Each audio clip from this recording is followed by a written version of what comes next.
Hi, and welcome back to 30 Days to Breathing Easier. Today's topic is how to get off of steroids.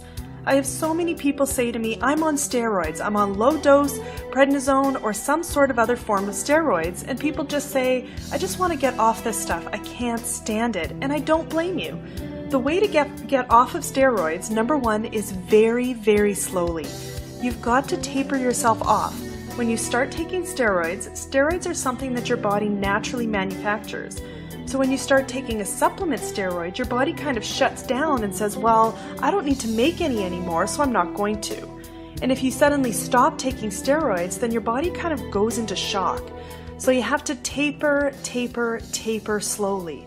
And I know I have patients who say, I'm only on 5 milligrams, but I've been on it for months, I just can't seem to get off it. Whenever I go down to 1 milligram, then I'm all back out of shape all over again.